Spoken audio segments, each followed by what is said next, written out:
Ako si Ras, mahirap pero may pangarap. Kaya tara, samahan niyo ako.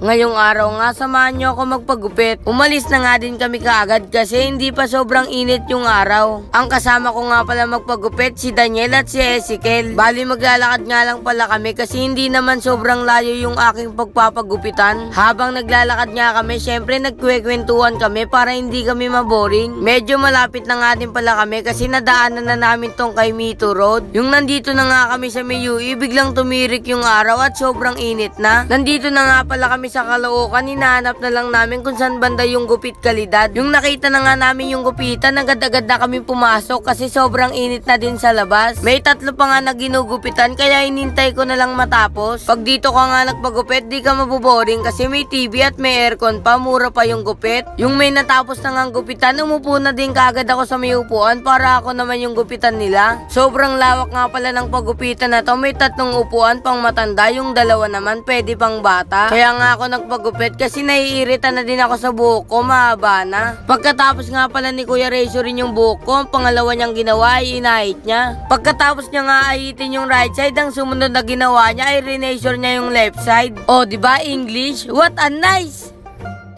Pagkatapos nga pantayin ng barbero yung ilalim ng buhok ko, ang sumunod na ginawa niya, inahit niya yung sa may left side. Binawasan na nga din pala ng barbero yung haba ng buhok ko sa likod. At pagkatapos nga pala bawasan ng barbero yung buhok ko sa likod, ang sumunod niya naman na ginawa, inayos niya naman yung aking bangs. Tinatanggal na nga din pala ni Kuya yung mga buhok na nahulog sa aking leeg. Pagkatapos nga tanggalin yung mga buhok, inisprayan niya yung buhok ko at sinuklay. Binabawasan na nga din ni Kuya yung kapal ng buhok ko. Shoutout nga din pala kay Kuya na naggupit sa akin kasi sobrang ganda ng gupit niya. Pagkatapos ko nga pala gupitan, tumayo na din kaagad ako para kumuha ng pambayad sa wallet. Sa mga gusto nga pala magpagupit dito lang yan sa 236 Samson Road, Caloocan City. Puro barya nga pala laman ng wallet ko kaya ako pumunta sa upuan para bilangin. Yung nabilang ko na nga na 16 dala ko, nagbayad na din kaagad ako kaso hindi ko na din na-videoan. Pagkatapos ko nga magbayad sa barbero, napansin ng mga kasama ko, ang dami pa daw buhok sa leeg ko kaya kinuha ko uli yung brush para tanggalin yung mga natirang buhok sa leeg at sa damit ko. Sobrang ganda nga pala magupit dito at ang pinagupit ko nga pala ay low taper. Lumabas na nga din ako sa may gupitan kasi nangangati na ako at gusto ko na maligo. Dito na nagtatapos ang aking video. Maraming salamat nga pala kay Ezekiel kasi siya nag-recommend sa akin na dito daw ako magpagupit. At sa lahat ng mga sumusuporta sa akin dyan at sa mga followers, shoutout sa inyong lahat. Pati kay God, nagpapasalamat ako kasi sa mga blessings na dumadating sa akin at hindi niya kami pinapabayaan. Maraming salamat sa pagsama nyo sa akin. Don't forget to follow my page.